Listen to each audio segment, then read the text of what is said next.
gracias por estar acá. El profesor Scholz, que ya voy a presentarlo, va a hablar sobre un tema muy importante, yo diría crucial para un científico, que es cómo escribir papers. En el futuro el éxito que tengan como científico va a depender de esa capacidad para escribir papers. Hay científicos a veces muy buenos que no saben escribir y no se sabe de ellos, digamos. Eso es verdad en cualquier campo del saber, en la literatura, en la música, si es que no publica nadie lo conoce.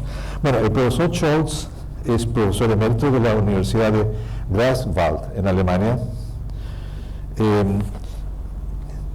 Voy a leer algunas cosas de los impactos de sus trabajos. Él ha publicado cerca de 400 trabajos con 18.000 citas y con un factor H66.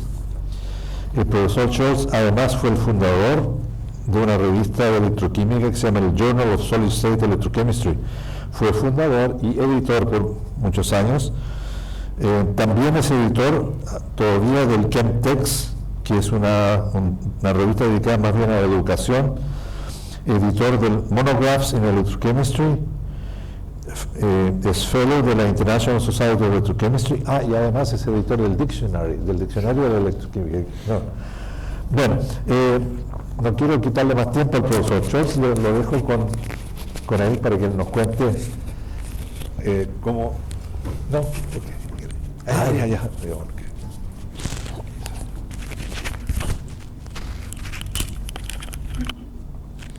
Okay, thank you very much, Jose, for that introduction, and I like to thank Maritza Pais, of course, for giving me the opportunity to speak here in your university.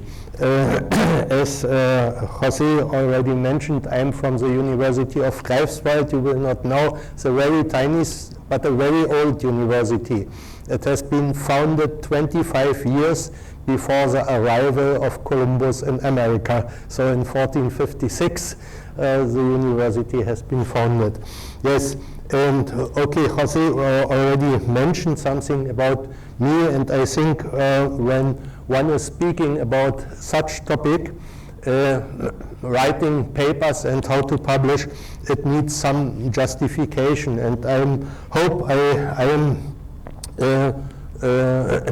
I can justify to speak about it. As Jose already said, I founded that journal and was the editor from 1997 to last year, and I founded also that journal that is a general chemical journal, so about all topics of chemistry, and it is especially designed for the use of students, because you know in that journal we publish only texts which could be published in a textbook. So because textbooks are rarely published, and second and third editions are also rather rarely, people need a lot of time to write a complete textbook, but in that journal they can publish short texts, short papers. Short means between 5 and 50 or 60 pages maybe, about certain topics, and I really would like that you have a look at that at the internet, at the website of that journal, because maybe you'll find something interesting also for yourself. And another justification to speak about it is a long experience with writing and editing books. For example, that series here, Monographs in Electrochemistry, now already 23 monographs have appeared, and you know, I really highly respect the duties of an editor of books. It's not a position where you are just on the front page as editor, but I read all these manuscripts and discuss them with the author, so it's a huge work and gives me a lot of experience in how a book should be prepared, despite some chemical books here about acid-base, equilibria and diagrams and so on and so on. So hopefully I have enough experience to give you some suggestions what is important when writing a paper. And I always start here with that saying of Faraday, you know, that eminent English scientist. He wrote work, finish, publish. That sounds very simple, and you may say, yes, what is in? But there are very important truths in it. First, it means that you can publish only something when you have worked, when you have found something new. Then it says that at a certain moment you have to finish your work. That is very, very difficult to decide, now I should finish and should write down a paper, or should I still wait, because there are always open questions. You can never come to an end in a research topic. So to decide when to finish, when to stop, when to write down is a really complicated task. And when you are still unexperienced and in the beginning of your career, it will need discussions with your supervisors, and he will give you advice. But of course you also have to be critical about that. I know cases where supervisors, you know, try to extend the work of the student and to exploit him as much as possible. When you see that, okay, then you should try to convince perhaps your supervisor that it might be the right time to publish something. And then you have really to publish, because when you don't publish, your work is completely lost. It is wasted money of tax powers or whomever. It is your duty to give to the society the results of your research and to publish. And again, I also have seen cases, you know, where scientists worked, very, very good scientists, excellent work. They never finished, and they never published. That is a sin, in my opinion. That should not happen, but there are such cases, for sure. Some glimpses on the history of scientific, publications. You know, in 1665, the first scientific journals have been published. That was the Journal des Savants in France, in French language, and in English, the Philosophical Transactions of the Royal Society. Before that time, it was not usual, or it was not known to publish news in a journal-style journal, and people published their works like Newton in books, but even later, for example, Darwin has never published papers. He always published books. All what he found, he had the time to wait until the book was finished, and then he published the book. So the invention of scientific journals is rather new, and it came from Europe. And at the end, I will give you a reference to a paper I have written recently, and in that paper you will find a lot of references about the history of scientific publications, and that are really very nice books, and also about the history of scientific language, because it was not always English, you know. 100 years ago, also the main languages were German and French, yeah, and it shifted to English in this century, mainly for political, because of politics. Okay, here you see such journals, a Philosophical Transaction giving some account of the present undertakings, studies and labors of the ingenious in many considerable parts of the world. That was a long title. Interesting for me is here, you know, it is a volume from the year 1763, published in the UK, in England, and it was reprinted in Wittenberg. That is a town in Germany famous for Luther, or Luther, you may say, the man who reformed the church in Germany in 1774. It means that at that time, you know, 11 years were practically nothing, so it was worth to re-edit, to reprint that journal. And at that time, the publications had a very different nature. You know, mostly it were letters to the editor. For example, that is a letter of a person not so well known anymore, even Asa Kinsley, to Benjamin Franklin. And he wrote, "Sir, having lately made the following experiments," and then he explained. So he has sent that letter to Franklin, and Franklin sent it to the Philosophical Transactions, and they have printed it. That is a very was a rather old-fashioned way of publications. It survived in France for a long time, and it survived also in Russia. In Russia, or the former Soviet Union, they published journals in that way. Not anymore. I don't know any journal which publishes. Of course, you can, to some journals, you can send letters and let them publish, but not for your experimental findings usually.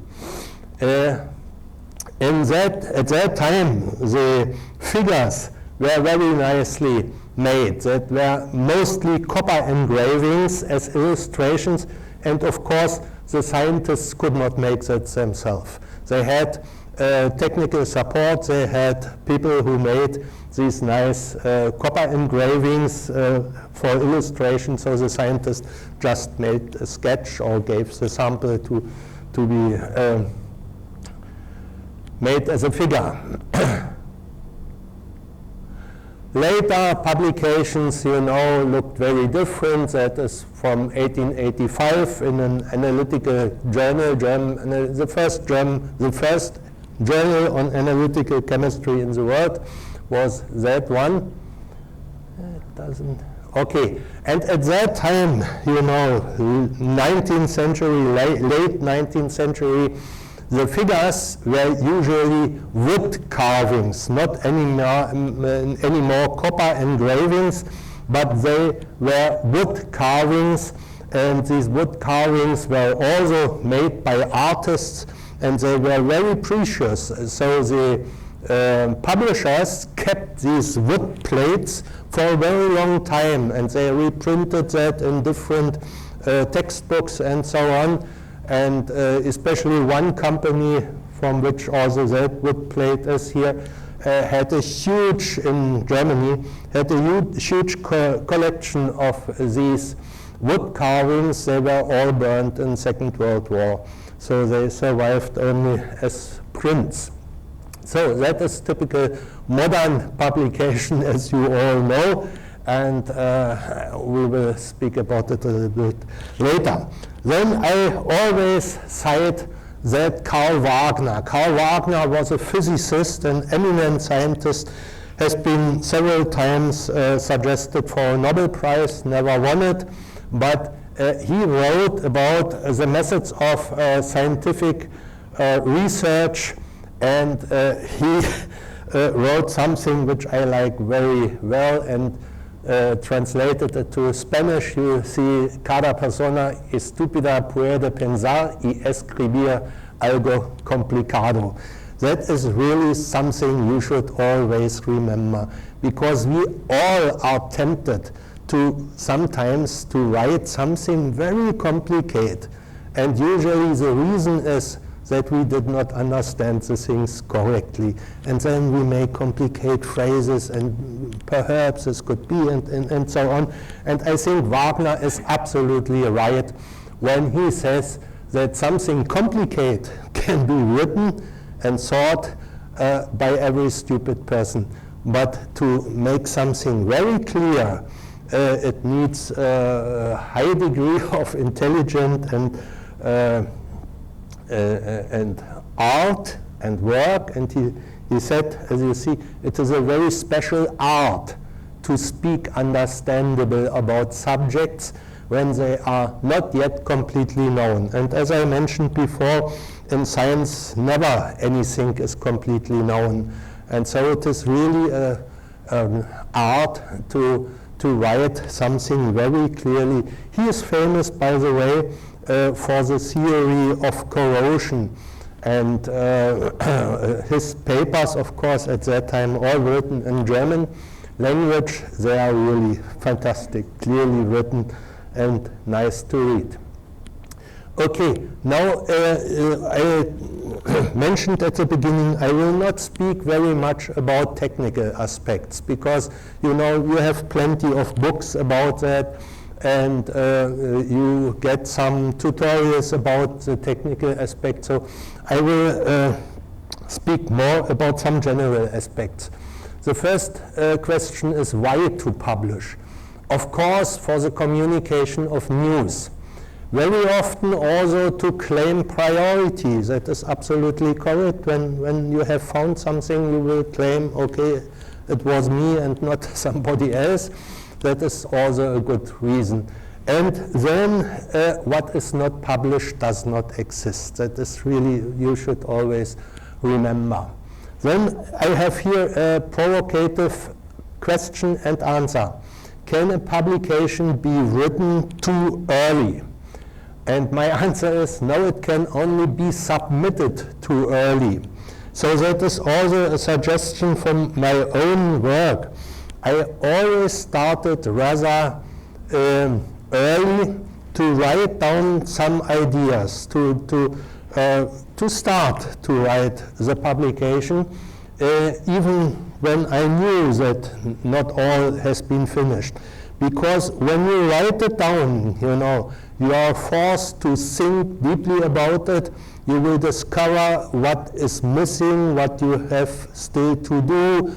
And it is very bad, when you work for 1-2 years and then you start writing and you discover, oh, I didn't know the pH, or I don't know the salt concentration or temperature or whatever, and then you have to repeat a lot of experiments and so on. That is avoidable when you start rather early to write. Well, about the language, English is not my mother language, as you can hear for sure, and it is not your mother language, so always a big task for us to use a foreign language. But my suggestion is write it straight away in English, and not first in Spanish and then try to translate it. Also, you have no very good translation systems. I think DeepL is perhaps the best one, better than Google in my opinion, but it doesn't really help. It may help you, and you can use it, of course. But to judge about the correctness and judge about the quality of the DeepL translation needs your own language abilities. Only when you know the English language in a sufficient way, you can judge about it. Did DeepL a good job or did it a bad job? In any case, always immediately, if you want to publish it in English, of course, then write it down in English, because our languages are very different, and they cannot be translated one-to-one, and the way of thinking and constructing sentences differ in English, Spanish, German, Russian, in whatever language you think. Just some words about deciding about the right journal. What should be the criteria? I wrote here readership. That I think is still correct, because usually chemists or scientists in a certain field, they will follow also in the internet certain journals and look at it. On the other side, you can say, wherever you publish something, it can be found by somebody interested in that topic. But that is with all the internet searches, you find only what you are searching for. And you will never or hardly find anything surprising. And that is, of course, very important, that you read something which you didn't expect. And you will do that only when you stick to certain journals which are of interest for you. So readership is still, I think, something important. So publish electrochemical work in an electrochemical journal, or if it is of wider importance than in a general chemistry journal also. The reputation of a journal is a difficult thing, I will later mention the impact factor and I'm very critical about it. Of course, publication rate, any good journal has a regular publication rate. My own most important point is the quality of refereeing and publication. That is really a crucial thing. When you know that you will get from a journal very critical reports from the reviewers, then it is a very good journal, because it will help you to improve your publication. There are journals, run by people who just simply deliver the manuscripts to reviewers. They even don't take care of what reviewers they choose, or just from guests they choose, not from own language, from own knowledge, which is very difficult, of course. The best is always when the editor knows many scientists personally, knows what they are doing, knows their approach, knows their thinking, then he will choose the right reviewer, and then the reviews will be worth to be submitted to the author. So, but where should you know from what journal has good reviewers or has good quality of refereeing? Only by experience, by asking colleagues, you can get that information. Ranking of journals is a very fishy topic, I think, and I will say something about it later. Of course, never submit a manuscript to more than one journal at the same time. That's clear. Read the rules for authors that are more technical aspects here. If available, always use templates. That is much better than if you have to convert later your manuscript. About the impact factor, you know what the impact factor is of a journal, and here is the equation given, for example, for 2008. It means that the number of times articles published in 2006 to 2007 were cited by index journal during 2008, divided by the total number of citable items published by that journal in the same time. That is the impact factor, and many people deeply believe that the impact factor is a one criteria which you have to look at. I don't think so. I know, of course, that we are all obliged to publish in high impact factor journals. Your career will, to some extent, depend on that, and so I understand.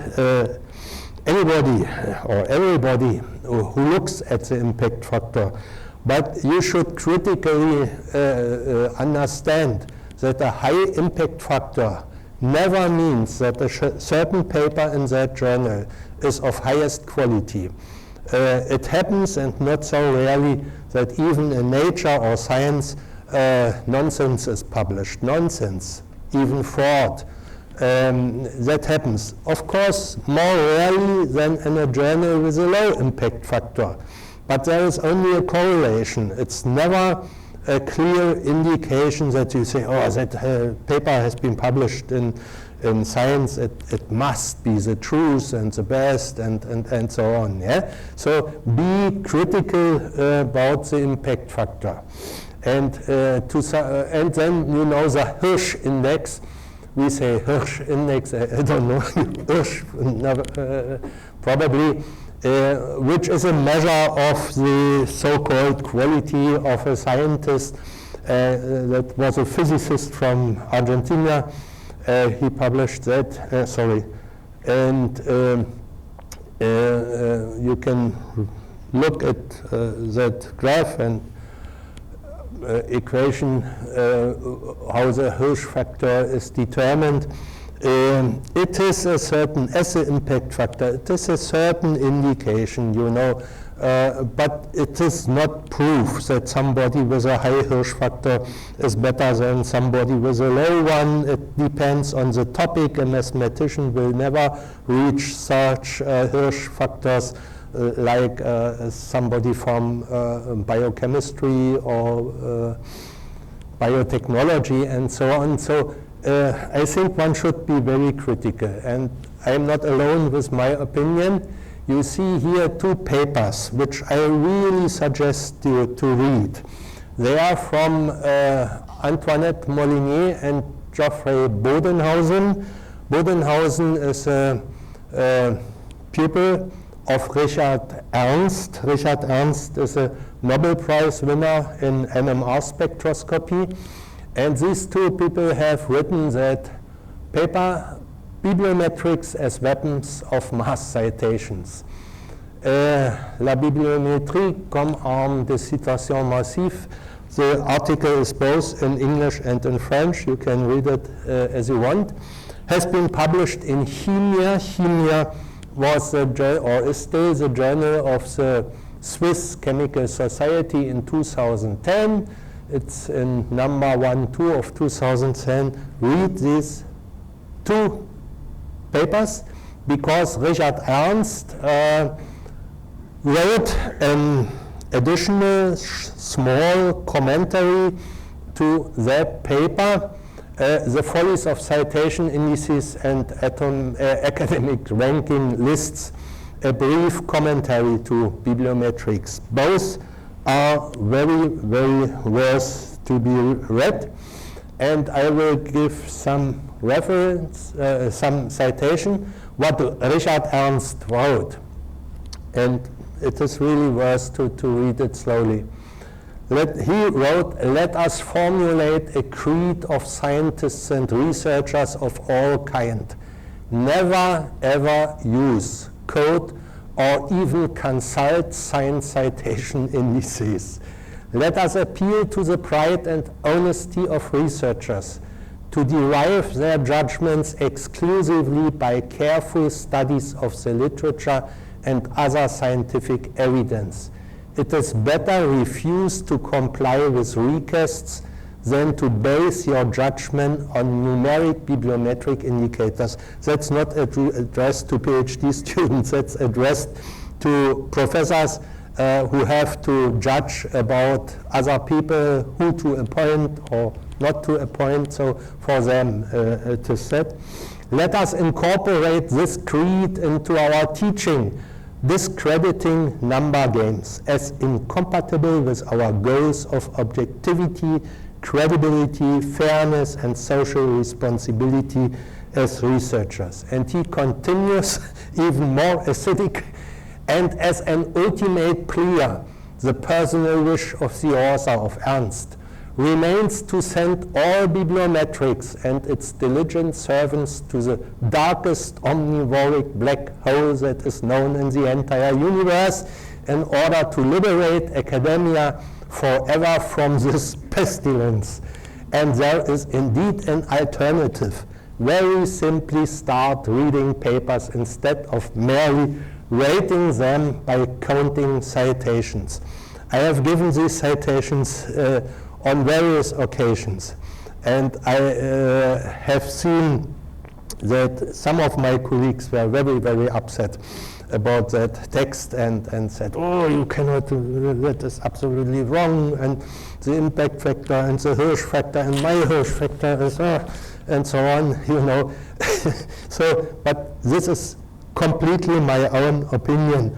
And of course it is a lost fight so far, and will be probably a lost fight in future, because the politicians, I mean also the politicians in the universities, you know, deans and rectors and so on, they like these bibliometric measures, because it seems so easy to decide that person A is 10 times better than person B, especially when these political leaders of the universities are unable to understand the science of the people who they want to appoint also, then it's for them much easier to use such numbers. So probably it's, he wrote that in vain, I think, but still we should remember it. So the structure of publication, you know, I wrote it all down. You can also read it in my paper, or you can, of course, get that presentation. So I don't want to get through all this, for example, authors and order of author names. And so that's all important and interesting. But I better speak about some general rules. And these general rules about which I am speaking here are taken from instructions from the German Science Funding Agency. So it is a very good thing that they give ethical rules, and for example, they write that a so-called honorary authorship is excluded. It's rather common, you know, especially I think in the medical faculty, that the big boss of a clinic also is always a co-author, a honorary authorship. But that is excluded, that should not happen. And also only provision of money, funding, is no reason to become a co-author. But that doesn't mean, of course, you know, of course there are cases, you know, where a scientist writes proposals, thinks deeply about the project, has new ideas, and then he gets the funding and he gives the money for PhD students and so on. Then, of course, he has a reason to be a co-author because his ideas were in the project and so on. But simply only to give the money without having a real share in the science is no reason to become a co-author. And then each author has to see the manuscript before submission and has to give his consent to the submission. Also something very important. It happened also to me, you know, that somebody didn't ask me. I have a publication in Chinese with me as author. I've never seen that before. It was correct and everything was fine. I mean, I had not any objections against that publication, but it was not the right way. I should have been asked before. Yes, even, of course, I cannot read Chinese, but I can check what the figures are and so on. But that should not happen. Okay. Next point, some words, you know, about the summary.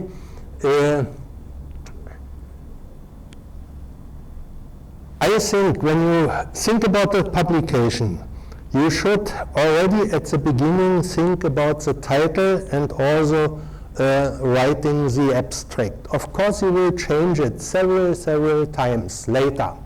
But when you, at the very beginning, think about the title, it will force you to extract really the most important point of the paper.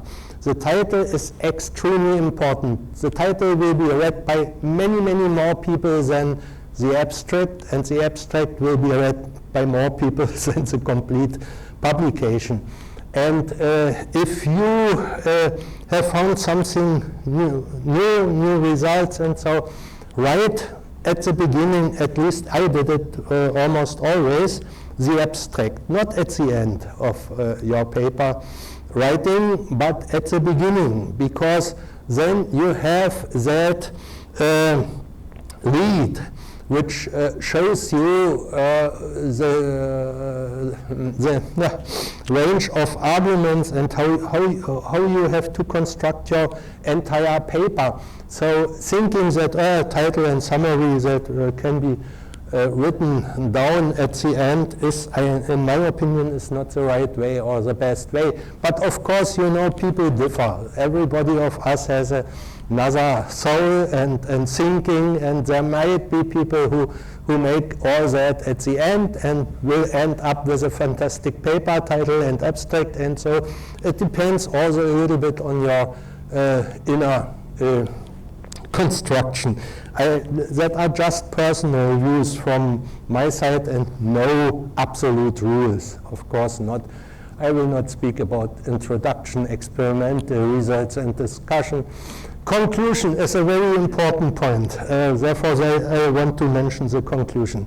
You know, I have seen so many manuscripts where people just repeated the abstract at the end. And that is so stupid, you know. You read it first in the abstract, then you get it all in the text, and finally in the conclusions again. That's absolute nonsense. So the conclusions have to be something new, and not simply a summary. And you should also remember that in the conclusions, some speculations are allowed, but speculation, well-reasoned speculation, not out of the moon. But for example, when you see possible application in some other fields, you can write down our results are perhaps useful to understand this or that. Also, that is really good, and because it might give other people an idea. Oh yes, he is right. I can use that also in my field also. So conclusions, never repeat the abstract and write it.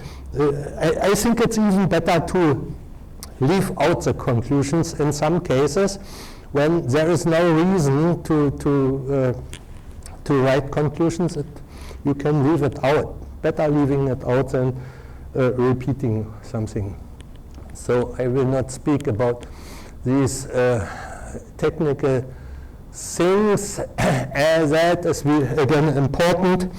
When you have written down the first or third or seventh draft of your publication and you think, no, you are ready, leave it on your desk until you have almost forgotten what you have written down. And then read it again, and then you will discover a lot of false misformulations and so on, because you have the fresh impression. And then put it down again. I mean, of course it depends on how much time you have, and when you are under time pressure, you have to shorten that period.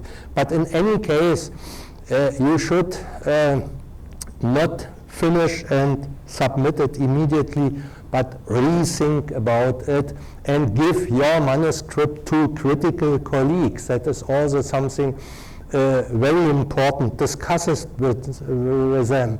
You will only benefit when other people give their input. So revise it again and again until you are more or less completely satisfied. So language, I gave already some remarks, and I like to cite. I like to cite that philosopher Wittgenstein, who wrote, "The limits of my language are the limits of my world, my thinking." So you have to expand your language abilities, also in Spanish, you know. read Spanish classical literature or read English classical literature to get terms and phrases and words which you did not use anymore or which you did not understand before. Expand your language ability in whatever language. And you can read poems or novels or whatever. It will enrich your language and then enrich your thinking. You can only think things for which you have terms in your brain.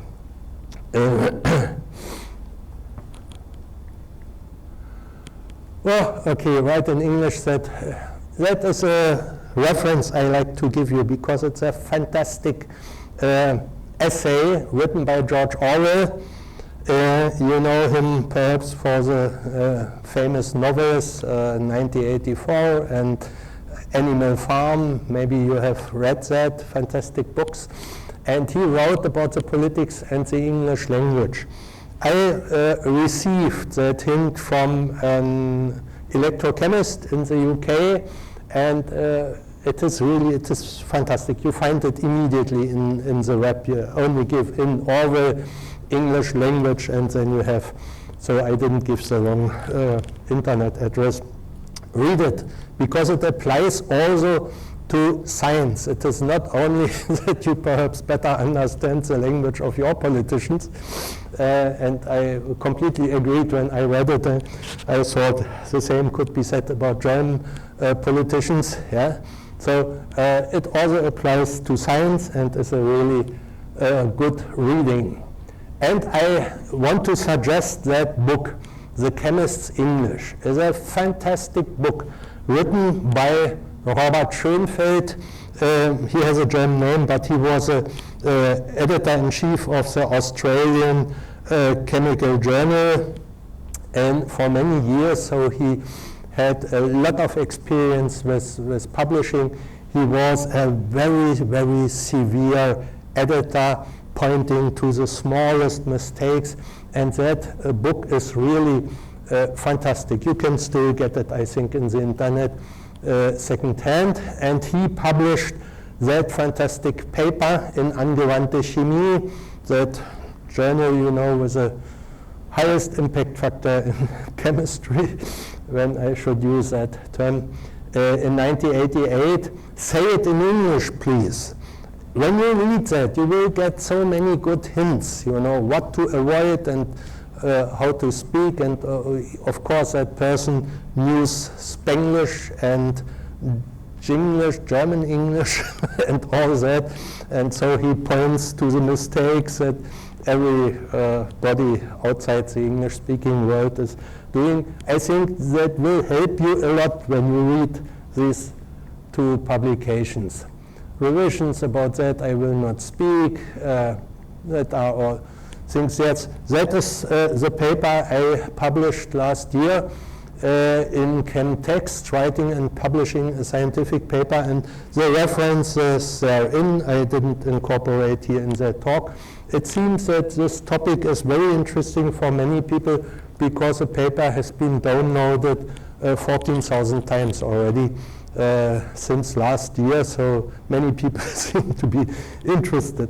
Now let me shortly, very shortly, some minutes, speak about the ethics of scientific work, because I personally think that is the most important for a scientist to fulfill ethical norms in publication.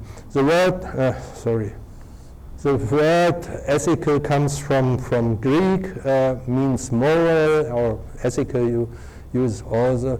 But what is ethical and what is unethical in science? I think you cannot understand it better, never fully, but better, if you don't read philosophers. And I think very important readings are of Aristotle, the Nicomachean Ethics, and of Cicero, De Officiis, or On Duties. These books are rather easy to read. I mean, they are not so complicated. typical German is a German philosopher Kant, who is even, for me, in German, very, very hard to read. And also the English translations, I think, are not easily digestible, but his works, The Metaphysics of Morals, of course, you will never probably read all that, but just look into these books and they will expand your understanding of the really highest values and what should I do, how should I behave, and these questions. I think it is worthwhile for a scientist to know that. Something about the research project, about the methodology and so on. Of course, a PhD student can only partially, or the project can only partially be affected by the PhD student, because your supervisor will tell you what you have to do.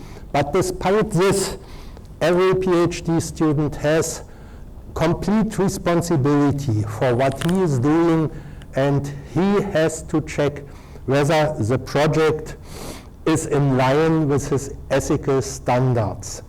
Responsibility cannot be devolved. Every co-worker has his own responsibility. So whenever you see that something goes wrong with your supervisor or with the project, discuss it first with your supervisor.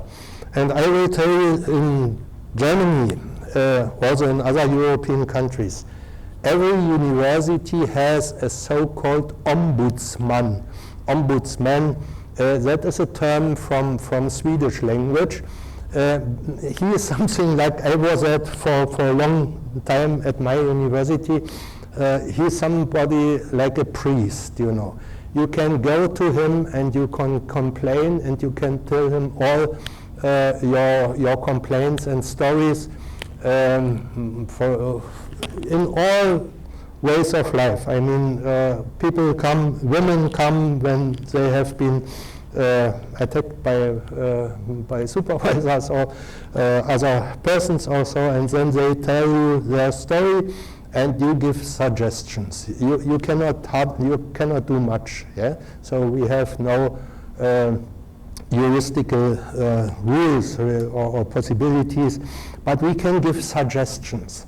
And if a person wants us to speak then with a rector or with a dean, of course we can do it. But otherwise we are completely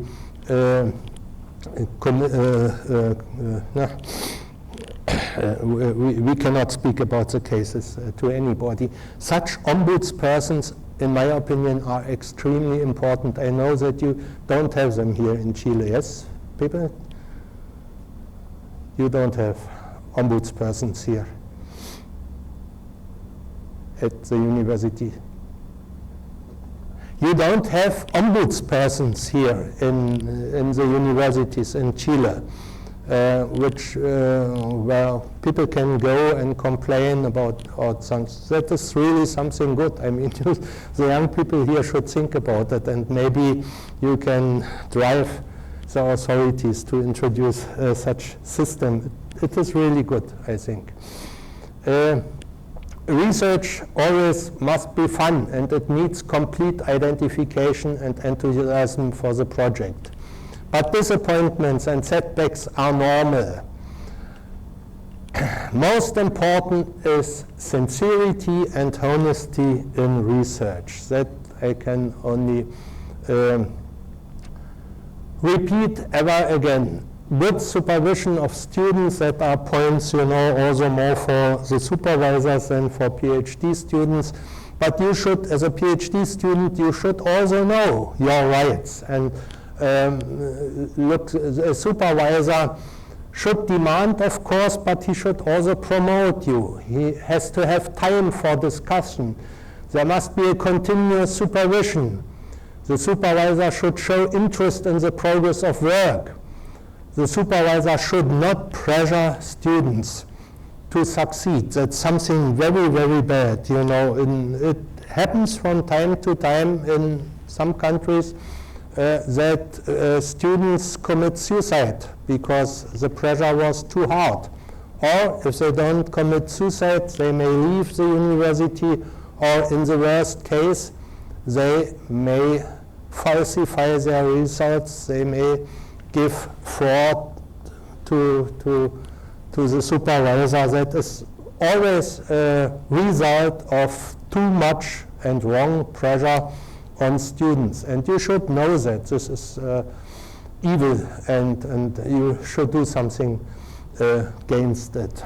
And of course, a supervisor should never discriminate or favor somebody or fuel rivalry and so on. That are all ethical aspects of supervision. And the scientific research, again, I said it several times already, you have to be impartial.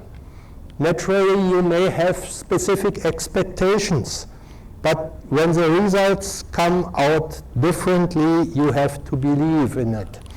And Alexander Pope wrote, "One truth is clear, whatever is right." This is a truth in itself for science, of course. But you know, it has all been also abused by politicians who say, okay, the political situation as it is, and then it is right. And then, of course, you abuse Pope. He didn't meant it in that way. Never again, never ever manipulate or fake results. That I already mentioned. And you know, there was an wise Indian man, nobody knows when he lived, maybe 2,000, 3,000 years before, Tirukkural, and he wrote, "They who cherish the art of fraud will perish by their own action." That's something I already mentioned several times. It's the truth, but unfortunately not everybody who cherishes the art of fraud perishes also, but he should. That's the idea. Some examples of fraud, and then I will end. Authors give a non-existent institutional address and the manuscript is completely faked. Happens, also happened to me. I have seen such cases. Another example, an author that is very, very, very dirty. An author suggests non-existent reviewers with email addresses that belong to him. When you submit a paper, usually you have to list some suggestions for reviewers. Yes, and there were people, not so few, who suggested, even in my case it was an Italian name, Professor, I forgot the name, at that university, and then a private email address. And I was suspicious, of course. I wrote to a colleague at that university, you know, is there a colleague with that name? And he said, yes, there is one, a technician is there. And even misspelled the name of the technician, but the email address belonged to the author. Private, you understand, he wanted to review his own paper, manuscript, his own manuscript. Such ideas, it's unbelievable. Only reality can show you that such things happen. Some authors copy data. You know, this figure was in a manuscript I received for the Electrochemical Journal, and the professor has suggested a German colleague who was very competent in that field. I have sent him that paper, I have sent him that paper, and he rang me up and said, Fritz, I know that figure because I recognized that scratch. It is our electrode, and we have published it. And look carefully, in our original publication we had here thiolate covered gold and here copper, and then I magnified that figure and I could see that somebody has put black dots or gray dots at these points, so it was clear it was fraud. I wrote to the professor And he said, oh my goodness, yes, I have to agree, sorry, but my PhD student gave me that figure. You see, maybe that was a result of too much pressure, that he said, you have to get results, you have, and the professor, of course, did not commit that fraud because he would not have suggested the German author of that paper. Yeah, it was very clear. But such things happen, and it's very difficult to find out. Of course, nowadays you have these modern systems which test texts for repetitions or earlier publications and so on. But they will not be able to find out all these things. So I think no parallel publication of identical papers in two journals. That happens also very often. That's a very last case I wanted to mention of fraud, which of course is everybody who commits fraud put himself outside the scientific community. You know, there are people publishing in Nature Nobel Prize worthy papers, and then it turned out that it was simply invented, and of course that person will never get a reasonable position in science ever again. So sincerity is really the most important point in science, and with that I would like to thank you for your attention. And of course, if you have questions, please ask in English, German, or Spanish. In Spanish, Jose will translate if I don't understand it. But please ask questions, really. Don't be shy.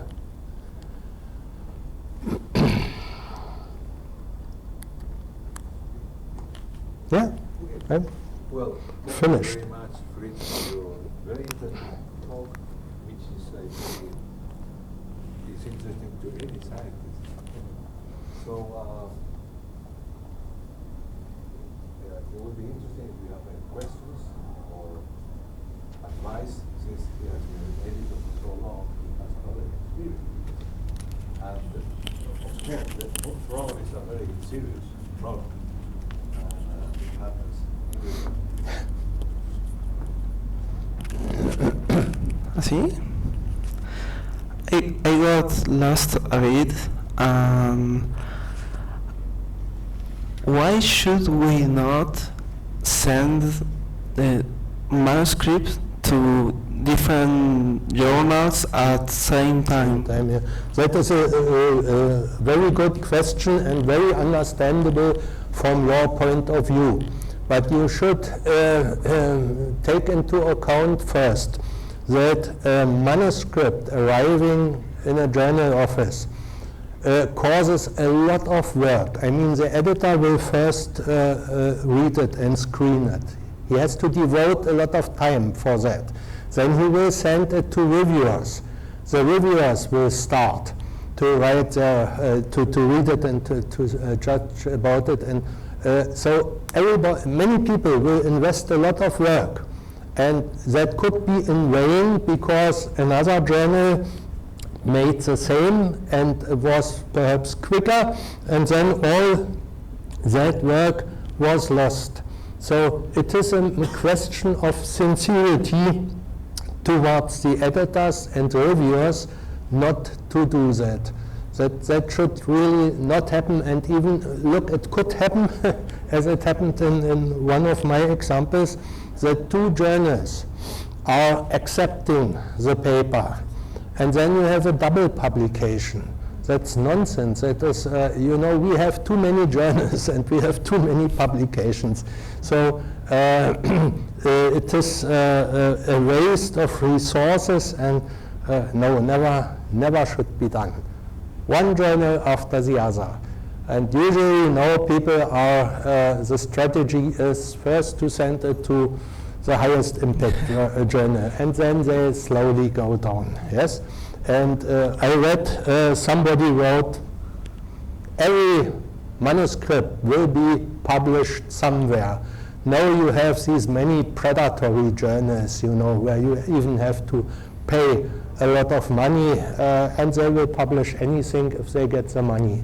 Yeah, they will give you a review, usually they don't let the manuscripts review, or only the editor looks at it and okay, he will earn for his journal another $2,000 or $3,000 or so when he accepts it. So these, you can check just predatory journals, and you find a list of these predatory journals. And the same happens with conferences, for example. There are so many predatory conferences, terrible, you know. People have to forward the money early in advance, and then they come to the conference, especially that multi-scientific conferences, you know. There is a conference on mathematics, electrochemistry, physics, and psychology, and that's all nonsense, really. And you should never forward money to such a conference, so always get good advice from your boss, who will tell you that conference is good and serious, and the others are not serious. Unbelievable. I could give you so many examples of such attempts that are money machines. They want to make money, and they are not for science. Yeah, but your question was good and understandable, but I hope you understood that this is not good. Thank you very much.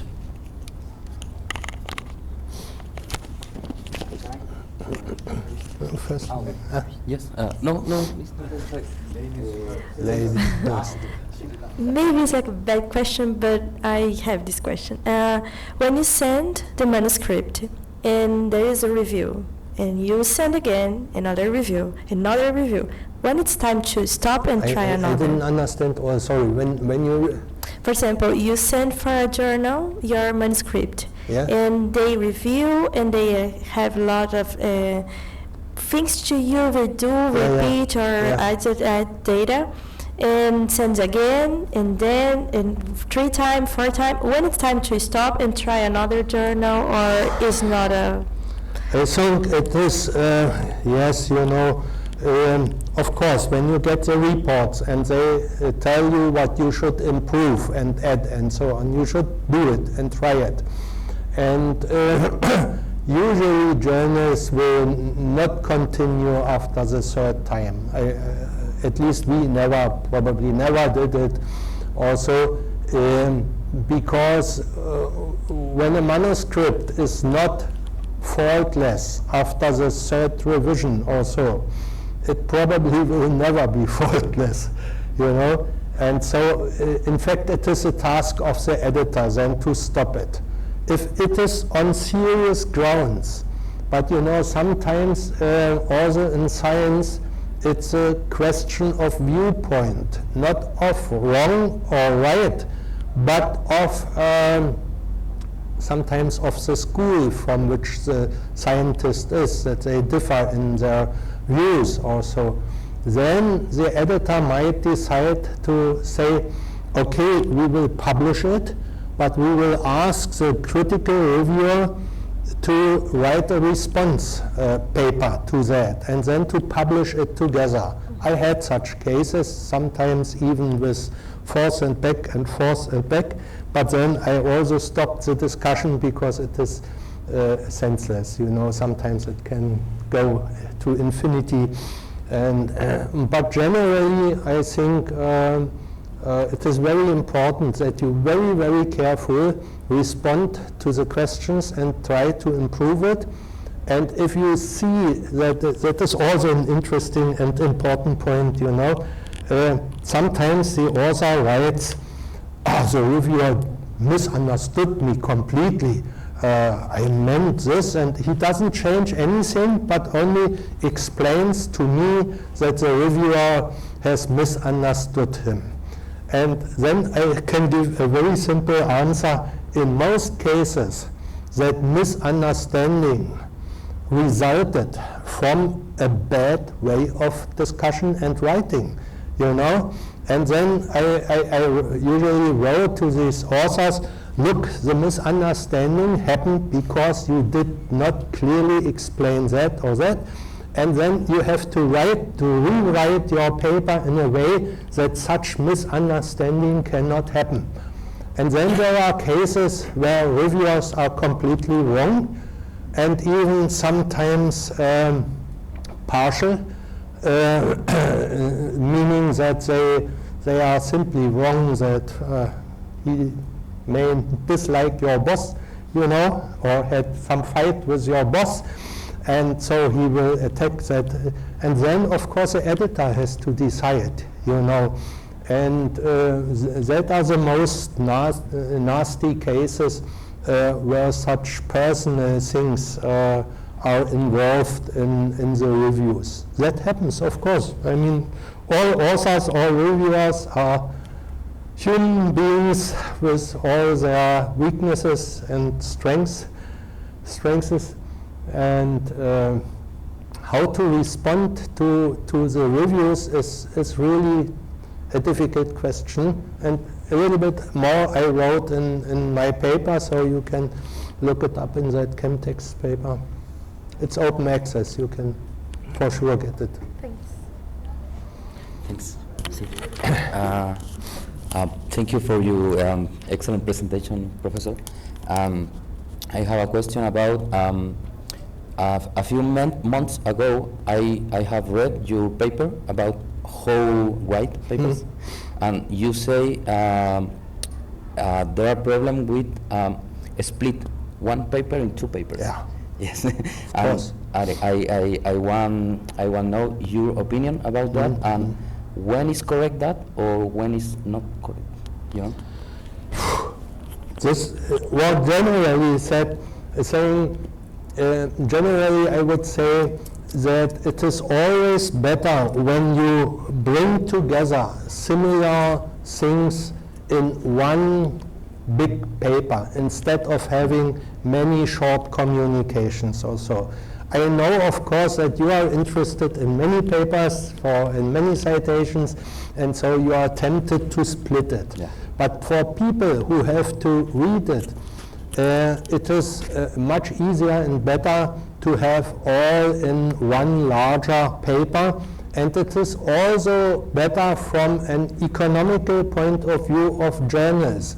You know, in these short communications, usually you have to repeat a lot, which you have not to repeat in one larger paper. And this splitting is a result of this politics of the bibliometric people, you know, Yeah. who wants you to have many papers, and so this is these bibliometric measures have a lot of very negative side effects.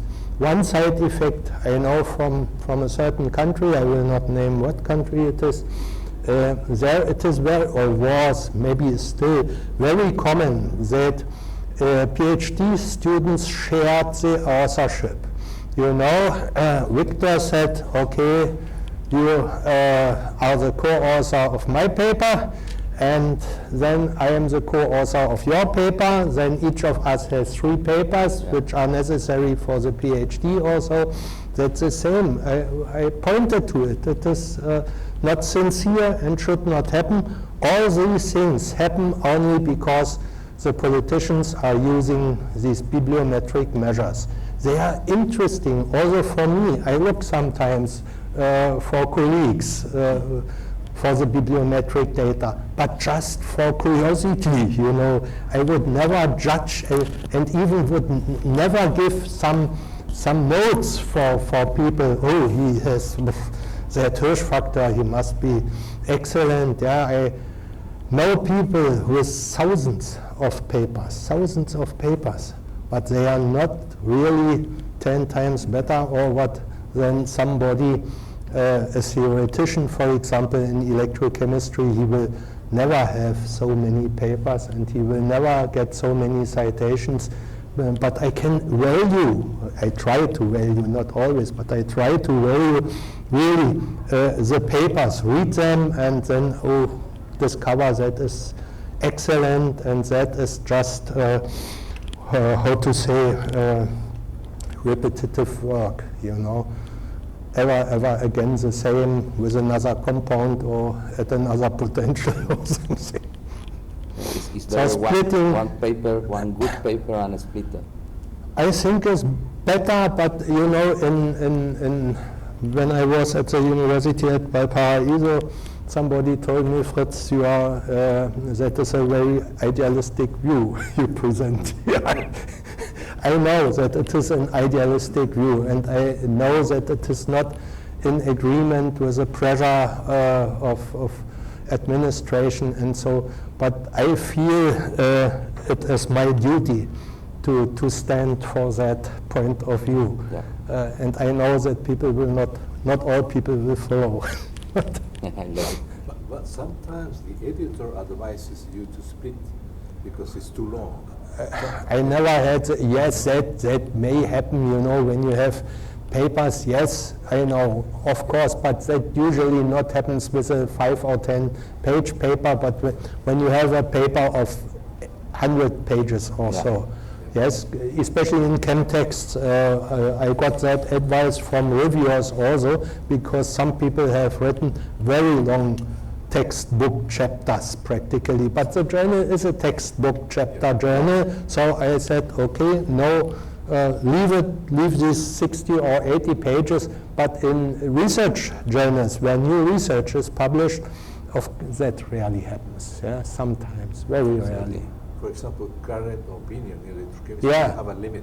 Yeah. If you have too long papers, Yes, yeah, of course, yeah. Or chemical communication. Yeah. Also that, what is the name? Accounts of chemical research. Accounts of chemical research has a very, very high impact factor because it's a review. No, UK. Huh? It's UK. Accounts of chemical research is maybe American ACS journal, yeah. But you know, it's a review journal.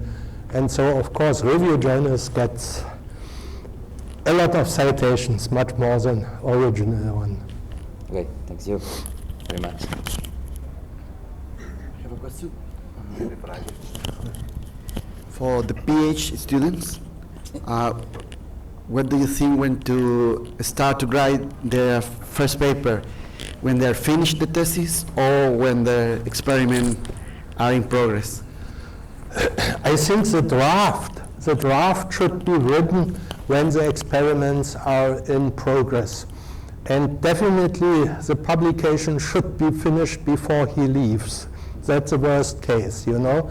The PhD student, you know that, and then he is gone and he has his PhD and is not anymore interested. And so that for sure, my personal opinion, start as early as possible, but just as a draft, you know, for yourself and of course to discuss with your supervisor also, not with the idea that you are writing already the real paper, but even about the title. I mean, when I always, when I wrote down the title, I knew it should be go to that goal. That's the goal, what you want to communicate. Okay, because I thinking in George Whiteside's, it's an American. Yeah. He have a lot of paper, and he say you can always, if you write a paper when the experiment are in progress, you can change the hypothesis. Yeah, of Sometimes course. when the results change. Yeah, of course. But always you should be start very earlier. Yeah, that's my opinion, completely. Okay. I completely agree. Yes, Absolutely. yes. So for the student, I didn't read it that he suggested that. Did he publish that somewhere? Or? Whiteside. George Whiteside. Yeah. Did he publish that somewhere? From the ACS for inorganic chemistry. Yeah, well, okay, Yeah, maybe in maybe it's an an editorial editorial. also. Maybe not now, but Yeah. okay.